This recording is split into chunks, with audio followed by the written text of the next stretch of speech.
लाकतली लाल एड़िया मेरे जीव के जीवन मेरे जीव के जीवन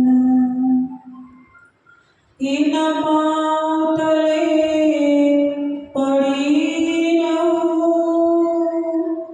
धनी नजर खोलो बात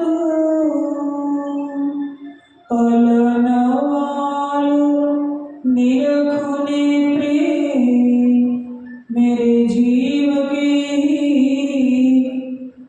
जीवन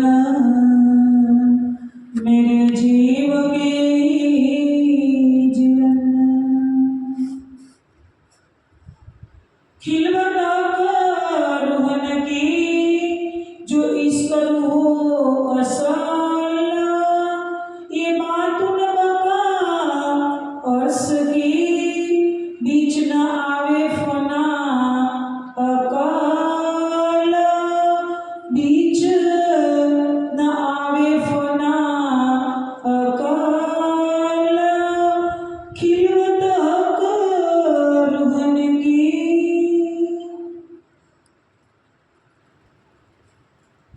अक्षरादि प्राण बल हो प्राण प्रियतम महामती के धाम दिल में विराजमान होकर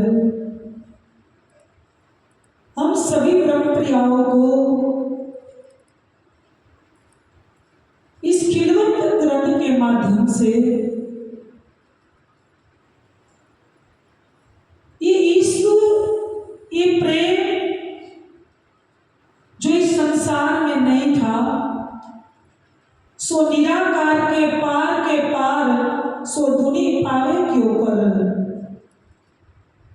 ये इश्क प्रेम हमारे सभी आत्माओं के प्राणों के प्रियतम श्रीराज श्यामा जी एवं हम सभी ब्रह्म सृष्टियों के बीच जो एक प्रेम का विवाद चल रहा था ये कोई एक महीना एक साल के कोई एक युग के कोई एक कल्प के कोई ऐसा नहीं यहाँ की समय की परिधि से परे इस सीमा से पार ये गिनती काउंट से पार ये अनादिकाल से हम सब के बीच में ये जो प्रेम का रबद चल रहा था और इस रबद की सीमा से पार जब हम चले गए तब राज्य ने दिल में लिया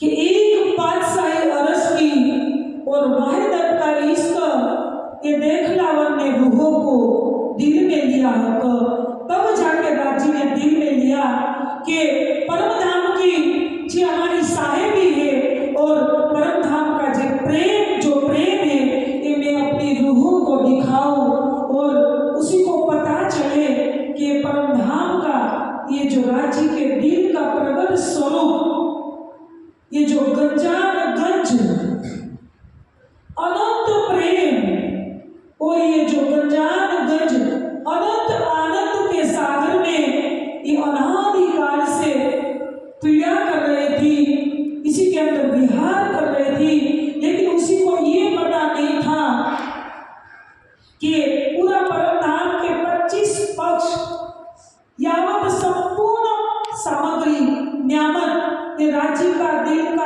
आत्म स्वरूप ही है तो सुख में तो सुखदायक पर स्वाद ना आवत उपज तो राज्य ने दिल में क्या लिया कि मेरी ब्रह्मात्माएं मेरे सुंदर साथ मेरी सखिया रोज ही इश्क के सागर में साहेबी से वैभव के अंदर भरपूर इस प्रेम के सागर में ये रोज अंदर क्रीड़ा कर रही है खेल रही है अंदर मेरे साथ जो लीला में डूब रही है लेकिन इनको ये नहीं पता कि ईश्वर ये जो प्रेम है ये सब मेरे दिल का गंजान गंज ये स्वरूप प्रेम है तो ये पता देने के लिए ये पहचान देने के लिए राज्य ने अपने चरणों से कैसे इस संसार में भेजा, इसी प्रकरण की जो इस चौपाई के माध्यम से हम आगे सुनेंगे। लेकिन इस चरण के माध्यम से आपके अंदर ये प्रश्न उठेगा कि प्रेम है तो कहाँ है। कई बार हम प्रेम और इश्क में भी भेद करते हैं, तफावत करते हैं कि प्रेम है योगमाया ब्रह्मांड में और इश्क है परम धाम में। नहीं सुंदर सार जी, ऐसा नहीं है। आप परिक्रमा ग्रंथ का पहला ही प्रकरण सुन लीजिए या पढ़ लीजिए, उसी के अंदर पूरी उसके अंदर विस्तार से चौपाई में बताया गया है कि प्रेम इश्क दोनों समान ही भाव है, दोनों का, दोनों शब्द का कोई बीच में तफावत या भेद नहीं है। तो ये प्रेम कहाँ पर है सुंदर सार जी? तो ये प्रेम अभी हमारे श्री आचार्य विजय जी ने चौपाई बोली कि हद पार बेहद है, बेहद पार अक्षर, अक्षर पार वतन है, जागे ये ना घर। तो ये प्रेम ये 14 लोक के अंदर नहीं है। ये आप सनद ग्रंथ की चौपाई के माध्यम से भी कई बार वाणी के चर्चा के माध्यम से भी आपने सुना होगा। इश्क बढ़ाने सबन में ना कोई इश्क समान, एक तेरे इश्क बिना उड़ गई सब जहान। और अपने एक और भी चौपाई में बताओ तो नौधा से न्यारो कहियो 14 भवन में नाही, सो प्रेम कहाँ से पाइए जो बसत गोपिका माही। क्या बोला इस चौपाई, दोनों चौपाई के अंदर? पहली चौपाई का स्पष्टीकरण करें तो इश्क बढ़ाए सबन में ना कोई इश्क समान, कि संसार में नौधा से न्यारो कहियो, दोनों चौपाई को साथ में लेकर चले तो संसार किसकी भक्ति कर रहे? कौन सी भक्ति कर रहे? 9 प्रकार की, श्रवण, कीर्तन, स्मरण, दास्य, साख्य, वंदना, पाद सेवना, आत्मनिवेदन, अर्चना।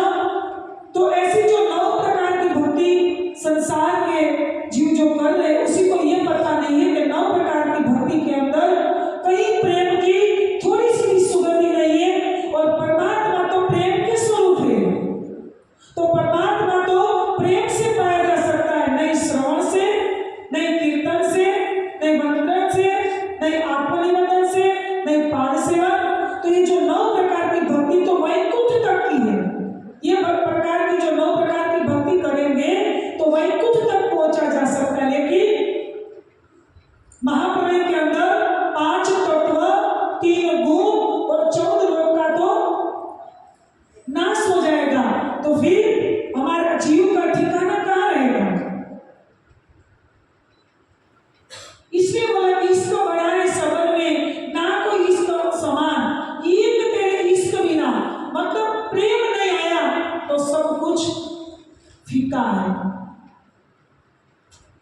जो प्रेम ने हमारे अंदर आया, और प्रेम भी कब अंदर आएगा सुंदर साथी? हमारी निस्बत आज मैं अलग अलग थोड़ा प्रसंगों से पूरी वाणी को जोड़ने की कोशिश करूंगी कि इस तरह और प्रेम की भी थोड़ी हम चर्चा का स्पष्टीकरण करें। मतलब तो यहाँ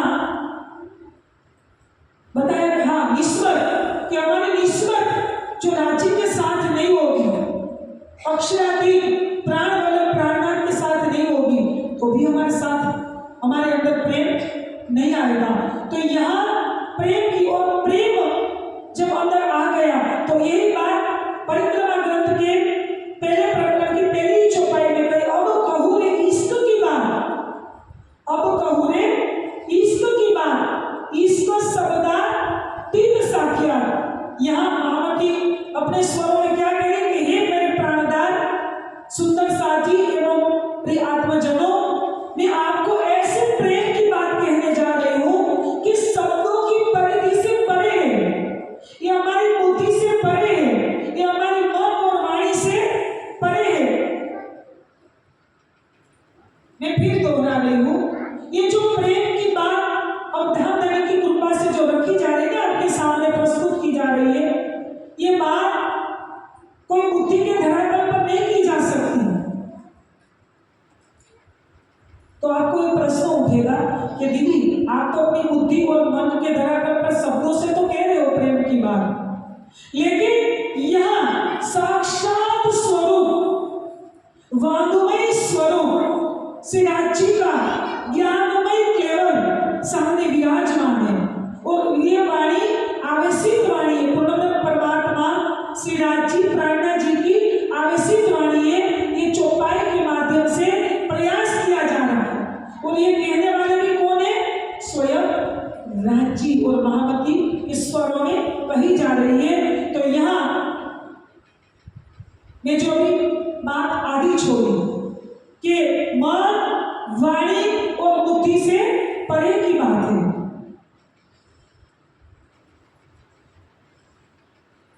अब कहूँ ईश्वर की बात, ईश्वर शब्दा जो कभी आवे मीने शब्द, जो किसी ने भी इसी का शब्दों में वर्णन कर दिया तो मान लो कि अपना अस्तित्व समाप्त। मतलब ऐसा नहीं कि तन छूट गया, लेकिन जिसके अंदर ये प्रेम आ गया, प्रेम का जोश आ गया, तो मतलब संसार और शरीर से वो ऊपर उठ जाएगा। वो परमात्मा युगल स्वरूप के शोभा श्रृंगार में डूब जाएगा। वो प्रेम लगातार निरंतर उसी के अंदर प्रवाहित होता रहेगा और वो शोभा में डूबते जाएंगे। ये प्रेम कैसा है?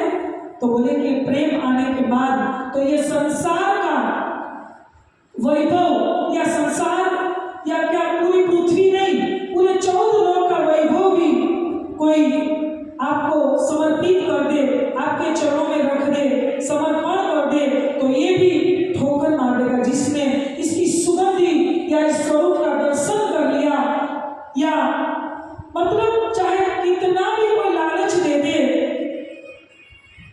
यही तो यमाचार्य ने नचिकेता से कहा था, लेकिन बार बार कहने पर भी नचिकेता ने ये बात ठुकराई और यमाचार्य को कहा कि नहीं, मेरे को तो आत्म तत्व का सुख चाहिए, परम तत्व का सुख चाहिए, मेरे को ये 14 लोक का वैभव नहीं चाहिए। तो प्रेम क्या है? मन वाणी बुद्धि अंतःस्कर इंद्रियों से परे की बात है। और संसार ये 9 प्रकार की भक्ति से भक्ति कर रहे हैं, तो ये तो इससे परे। और ये एक बात राज्य ने और एक जगह परिक्रमा ग्रंथ में लिखी कि प्रेम नहीं दुनिया मिले, प्रेम नहीं दुनिया मिले, इतलाई ब्रह्म सृष्टि प्रेम इन्होंने जाहिर किया, ना तो प्रेम दुनिया में की तो प्रेम नहीं दुनिया मिले। तो आपको अंदर एक प्रश्न भी उठेगा, सवाल उठेगा कि क्या इस संसार में प्रेम नहीं था?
तो हमारी ऐसी बात चली, तो मैंने बोला जो ब्रह्मा जी तपस्या कर रहे हैं वो पुष्कर द्वीप में कर रहे हैं, तो हमारी एक त्रिगुण ब्रह्मा विष्णु महेश पर हम बात करते आ रहे थे। तो मेरा कहने का भाव कि आज भी क्षीर सागर में विष्णु भगवान साधनारत है, ध्यान में बैठे। ब्रह्मा जी पुष्कर द्वीप में साधनारत है, ध्यान में बैठे हैं। और शंकर भगवान कैलाश में, और आपको पता है हर मंदिरों में उसी की मूर्ति ऐसे इस पोजीशन में बैठी है, ऐसे ध्यान अवस्था में। कोई भी मंदिर में शिव जी की मूर्ति आप देखेंगे तो ऐसे ही साधना में बैठी है, मतलब ध्यान अवस्था में ही बैठी है। तो इतना तो पता ही चल जाएगा आप सभी को कि वो किसके ध्यान में बैठे हैं, किसकी साधना कर रहे हैं।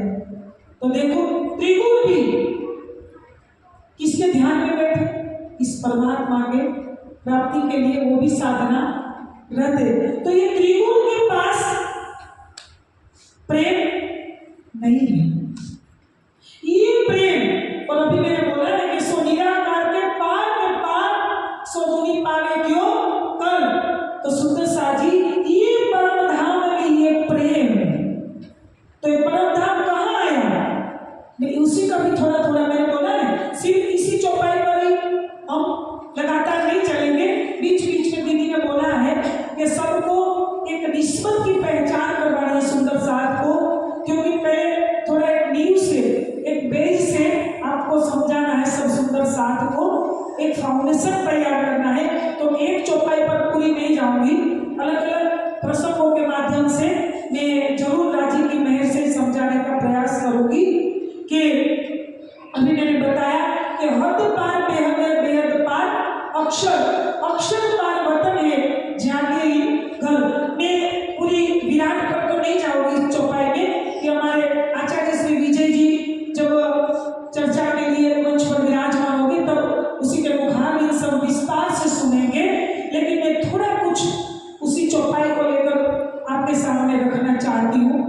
तो सुंदर साजी हद मतलब पौराणिक मान्यता के आधार पर पाताल से लेकर नारायण तक का, जिसको कहा गया हद, एक सीमा, एक परिधि। पाताल से लेकर नारायण तक का जो ब्रह्मांड है, ये सौरमंडल, इससे परे बेहद भूमिका, जिसको योग माया ब्रह्मांड कहा गया, अक्षर की चतुष्पाद विभूति कहा गया। ऐसे योग माया ब्रह्मांड में एक ही अखंड ब्रह्म का नूर तत्व क्रिया कर रहा, ऐसे योग माया ब्रह्मांड। और उससे परे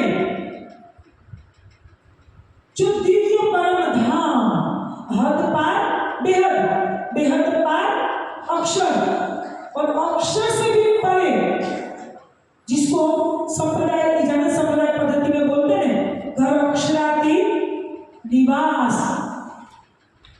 तो ये जो अक्षरातीत परम धाम, जिसको उपनिषदों ने दिव्य ब्रह्मपुर धाम कहा, और गीता भी कहती है, लेकिन गीता इस श्रीमद् भगवद गीता जो कहती है वो इस परम धाम की बात नहीं, वो अक्षर की चतुष्पाद विभूति को परम धाम कहा। कि न तत्र भास्यते सूर्यो न शशांक न दहक न पावती यत् गत्वा न निवर्तन्ते तत् धाम परम मम। कि जहाँ सूर्य का प्रकाश नहीं पहुंच सकता, जहाँ विद्युत का नहीं, जहाँ अग्नि का नहीं, जो स्वयं प्रकाशित है, ऐसा मेरा दिव्य परम धाम है। इस श्रीमद् भगवद गीता कहती है, लेकिन वो दिव्य परम धाम ये अक्षर का चतुष्पाद जो विभूति पाद है उसी को कहा गया। ये हमारा जो दिव्य परम धाम 25 पक्षों में विराजमान है, जो उसकी शोभा आई है वो परम धाम नहीं। और आप जो गौरी में भी बोलते हो ने, मान तुमा चलियो निज दरबारा, मान तुमा चलियो निज दरबारा।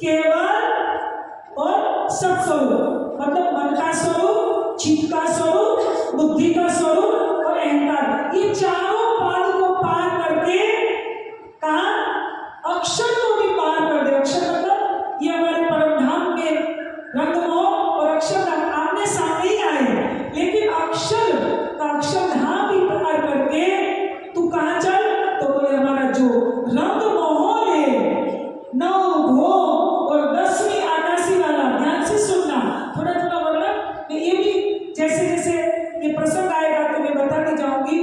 तो रंग मोहन है हमारा जो निज घर, निज दरबार किसको कहा गया, हमारा जो निज घर रंग मोहन है, नौ भोग 10वीं आकाशी और परम धाम के सेंटर में, मिडल में, मध्य में, और चारों ओर 4 दिशा 4 कोना, उसी में क्या आया है 24 पक्ष आया है और बीच में रंग मोहन आया। तो हे मन तू कहाँ चल, तो बोले कि परम धाम के अंदर। तो क्या पार करना, फिर मैं पूरा जोड़ रही हूँ, तो बोले पाताल से लेकर कहाँ चल रहे तेरे को,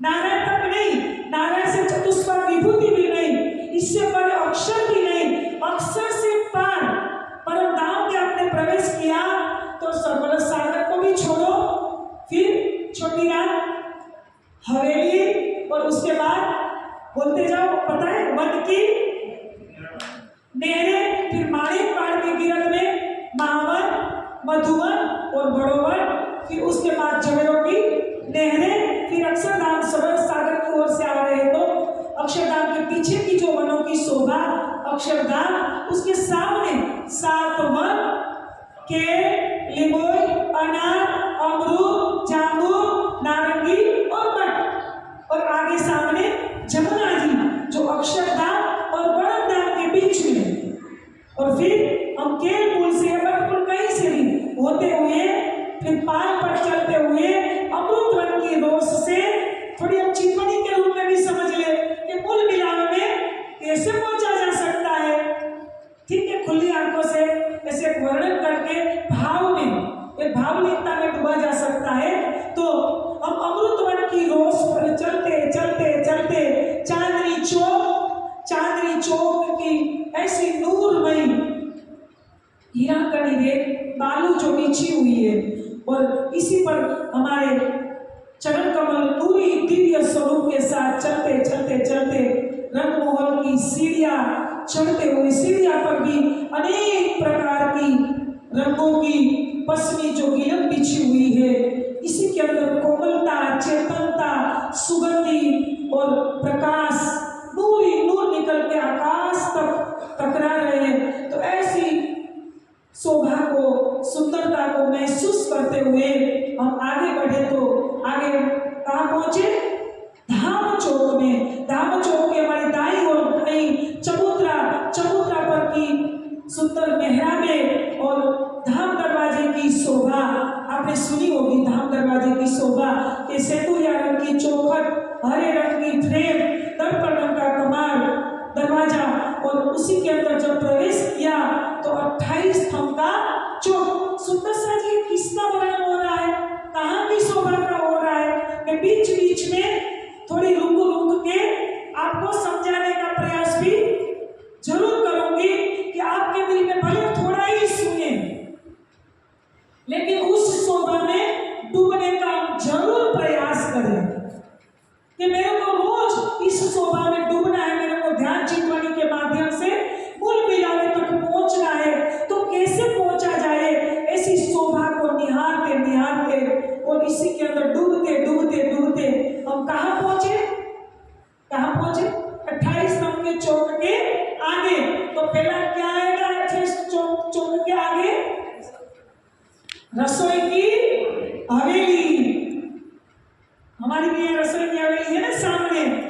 आज बहुत सुंदर सुंदर भोजन किए तो दोपहर तो नींद ही आ गई, कभी नहीं सोती, कार्यक्रम में तो कभी सोती ही नहीं, लेकिन आज तो भी 20 मिनट सो लिया क्योंकि आपने खिलाया इतना, पूरा नींद आए ऐसा ही 32 बार के व्यंजन। तो रसोई की हवेली, तो पहली रसोई की ऐसी 3 चौरस हवेली छोड़ो तो 5वीं गोल हवेली मूला मिलावा। देखो 10 मिनट ही बची हमारे पास, क्या करें, हमारा मंच मंत्री अभी खड़ा होगा। तो 5वीं गोल हवेली मूला मिलावा, तो मूल मिलावे के अंदर हमारी सूरता को ले जाना है सुंदर साथ जी। और जब 5वीं गोल हवेली मूल मिलावे में हमने प्रवेश किया तो बाहर एक चौरस थंब की हार, फिर एक गोलाई में थंब की हार, फिर अंदर हमने प्रवेश किया तो अंदर एक मंदिर की हार, फिर एक थंब की हार, फिर अंदर कमल व ऊंचे चबूतरे पर तीसरी थंब की हार और चबूतरे पर पश्चिमी लाल प्रकार की कोमल गिलक और थंबों से लगते हुए कंचन रंग के कठेड़े और सुंदर तकिए की शोभा, उसी में बेल फूल बुट्टे की चित्रकारी और मध्य के अंदर कमल के फूल की चित्रकारी और उसी पर रत्न जड़ी कंचन रंग के सिंहासन और सिंहासन पर युगल स्वरूप विराजमान है। और युगल स्वरूप के चरणों में हम 12,000 ब्रह्म प्रियाए, ये जो बैठी है ना यहाँ कैसे आई हम सुंदर सा सूरता स्वरूप है। भजन में आप सुनते हो ना कि सूरता स्वरूप हमें आई। अब चौपाई हम जोड़ेंगे नहीं, ये जो चौपाई ली है तो वहां से हम बैठे हैं कहाँ सुंदर साथी, इसलिए मैंने मूल मिलाव तक आपको पहुंचाया यात्रा में। क्या बैठे हैं तो बोला, इसलिए उसी को कहा गया खिलवत। ये मैं प्रसंग को यहाँ जोड़ना चाहती थी, खिलवत। तो आपको खिलवत शब्द सुन के एक सवाल उठेगा कि खिलवत मतलब एकांत बैठक, सिर्फ मूल मिलावा या तीसरी या 5वीं भूमि मूल मिलावा या खिलवत कहोगे आप, कहेंगे आप नहीं। सुंदर साथी ध्यान से सुनिए, मैं फिर दोहरा रही हूँ। खिलवत मतलब आप ऐसा सोचेंगे, ऐसा विचार करेंगे इस विषय पर, इस प्रसंग पर कि खिलवत मतलब आप जहाँ बैठे वही मूल मिलावा या एकांत बैठक या आंसू मासूम का दिली तो खिलवत है। या आपको लगेगा कि नहीं तीसरी भोग, या आपको विचार आएगा कि 5वीं भोग रखपर वाली मंदिर या हमारे जो शहर के 2पुरा, त्रिपुरा, चौपुरा, हवेलियां, ये जो सब मंदिर शहर के बने वही खिलवत नहीं। खिलवत मतलब पूरा परम धाम, पूरे परम धाम में बस नहीं साथ जी बिना नहीं कोई और, वहां राजी श्यामा जी और हम सब ब्रह्म प्रियाओं के सिवाय वहां कोई है ही नहीं, और वहां किसी का प्रवेश है ही नहीं।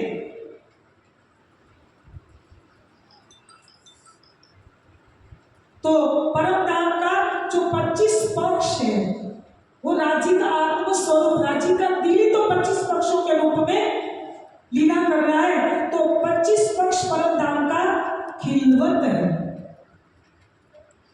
तो वहां बैठे और वहां से ये लीला को, ये संसार की लीला को, ये खेल को देख रहे। जैसे कैसे मैं आपको दृष्टांत से समझाऊं, आप सब यहाँ जनकपुरी हॉल में ये प्रांगण में आप बैठे हो, ठीक है, आपका तन, आपका बॉडी यहाँ बैठा है, लेकिन आपको अपने घर में कोई चीज याद आ गई, कोई वस्तु के पदार्थ को याद आ गया और आपका चिंतन घर में लग गया और बैठे हो आप यहाँ, लेकिन आपकी मन की एक तरफ कहाँ चली गई, आपके घर में। और आपके घर में शायद कदाच आपकी कोई चाय पीने की भी छूट गई हो, 4 बजे है तो आपको याद अरे यार चाय पीना छूट गया, थोड़ी 5 मिनट लेट आई तो क्या होगा, 2 दिन तो कार्यक्रम चलने वाला ही है। तो आपकी मन कहाँ सोचने लगा, कहाँ विचार करने लगा, घर का विचार करने लगा ना, और आप बैठे हो कहाँ यही, और आपका मन कहाँ चला गया, घर पर चला गया। मन नहीं गया पूरा, मन की तरफ गई। इसी तरह आप बैठे हो कहाँ, हम सब बैठे हैं कहाँ, मूला मिलावे में, लेकिन वहां से हमारी एक मन की, मन तो नहीं कहा जाता, सूरता कहो, रूप कहो, आत्मा कहो, सोल कहो, वासना कहो, बोलते हैं वो मेरी वासना तुम चलो अगम के पार, अगम पार अपार पार, जहां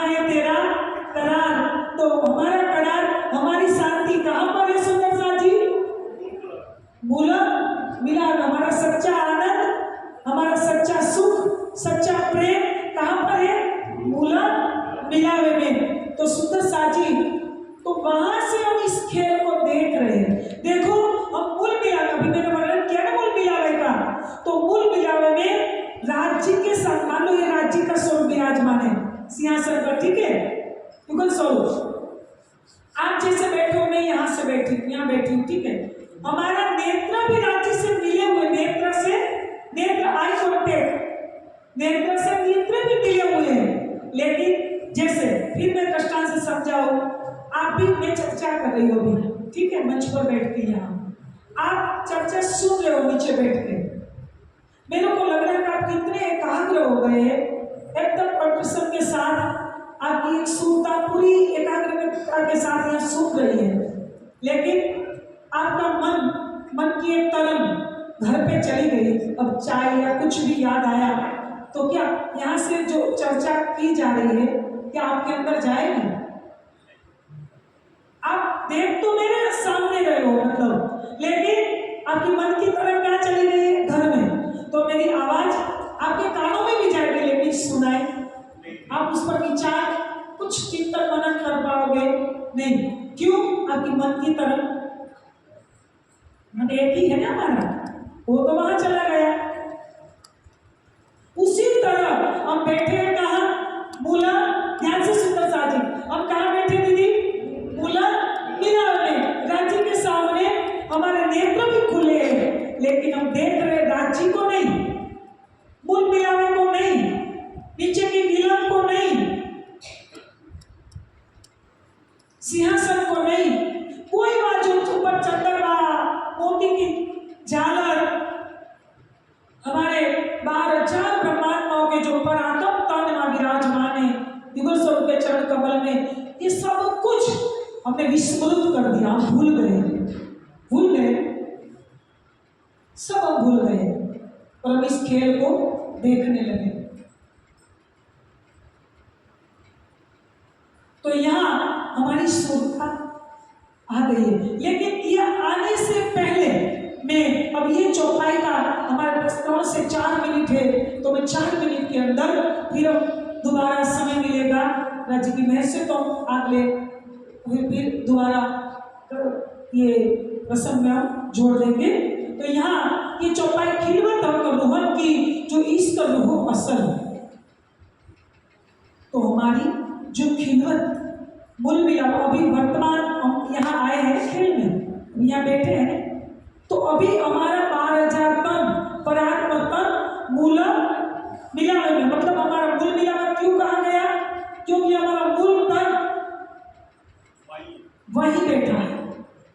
हमारा मिलाप कहाँ पर है? 5वीं गोल हवेली में, इसीलिए उसको अभी मूल मिलावा कहा गया।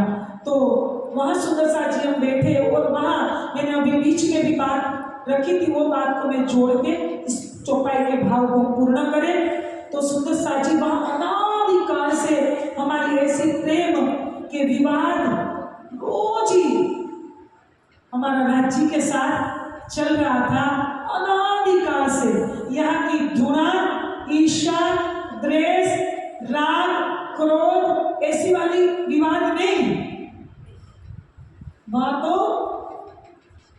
प्रेम की, पराकाष्ठा की, माधुर्यमय लीला।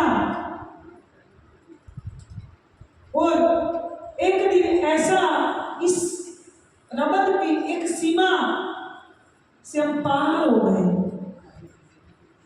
तो एक दिन हम सब मिलके, श्यामा जी सबने राज्य को क्या बोला कि राज्य हमारा प्रेम श्रेष्ठ है, हमारा प्रेम उत्तम है, हम आपकी आशिक है, हम आपकी प्रेमी है।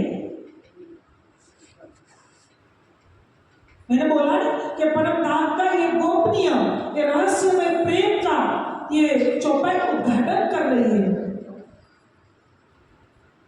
ये प्रेम का रहस्य खोलने के लिए ये बात कहाँ हुई थी हमारी, क्या हमको याद है? अंतिम मूल मिलावे से हमने जो बोला कि अलस्तो बेरब कुम, ये जो आवाज गूंज रही है मूल मिलावे के अंदर, क्या ये शब्द, चलो पहला वाला तो याद नहीं है रबद वाला, क्या अंतिम राजी ने बोला और हमने बोला अवश्य आप हमारे आत्मा के खावी मालिक को प्रियतम हो, क्या ये शब्द भी हमारे कानों में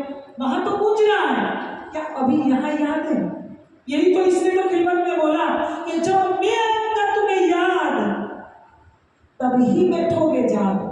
तो मतलब हम रोज जो अभी सेवा पूजा, वाणी पठन, चितवनी या जो भी चर्चा सुन रहे हैं, हम पूरा दिन कई न कई उपाय राज्य को मिलने के लिए कर रहे हैं, तो क्या उसी के अंदर हम राज्य को याद नहीं कर रहे हैं?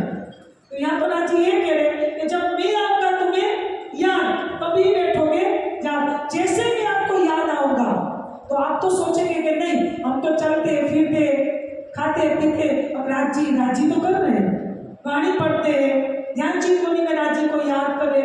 लेकिन यहाँ तो राज्य ये करके जैसे में याद आऊंगा तभी आप कुल मिला में जागृत हो जाओगे। तो यहाँ सुंदर साथ जी राज्य क्या कह रहे हैं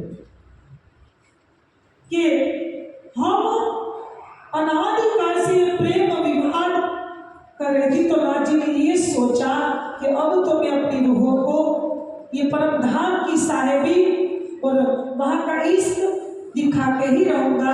ये दिल में राज्य ने थाम लिया। कैसे थामा कि फिर श्यामा जी ने ये बोला कि मेरा प्रेम, मेरा इश्क ज्यादा है, मैं राज्य से पाती हूँ और फिर मैं आप सबको ये इश्क बांटती हूँ, मतलब देती हूँ। मेरे से ही आपके अंदर ये इश्क आता है। तब ये दोनों की, हम सब ब्रह्मप्रिया और श्यामा जी की बात सुन के राज्य ने क्या बोला, ये सखिया आप दोनों से, मतलब श्यामा जी और आप सब 12,000 ब्रह्मा को सबसे बड़ा इश्क ये मेरा है। मैं आप सबका आशिक हूँ।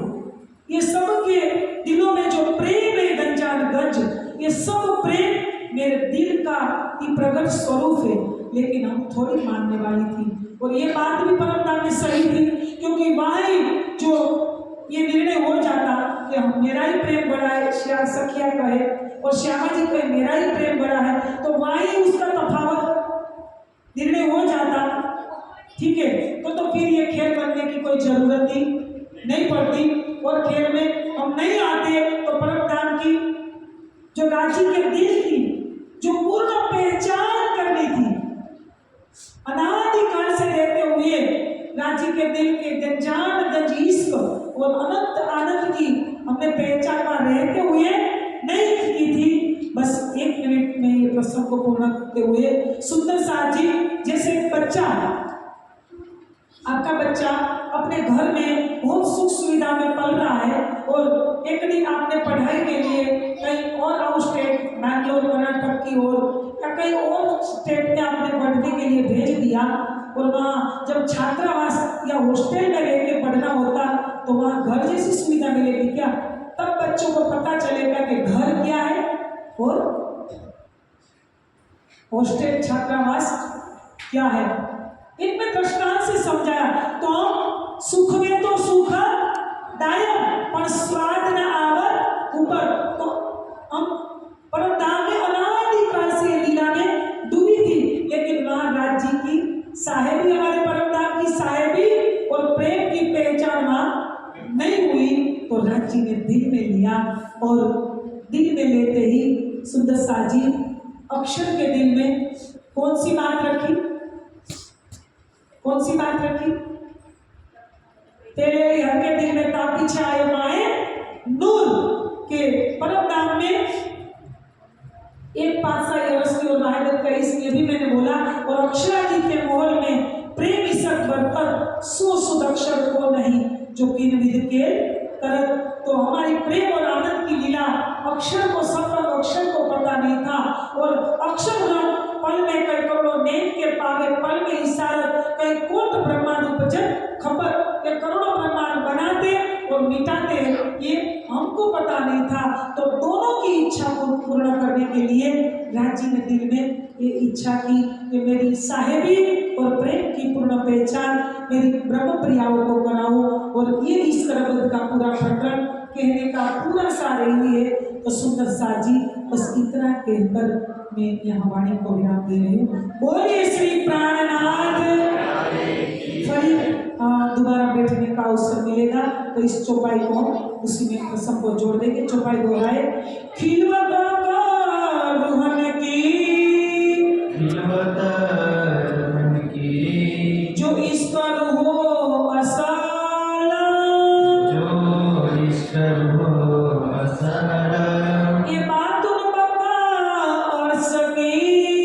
ये बात तुम बता सकी। बीच न आवे फनाय काल, बीच न आवे फनाय काल, बीच न आवे फनाय काल। बोलो सीताराम। बहुत बहुत धन्यवाद माता श्री का। जिस परम धाम का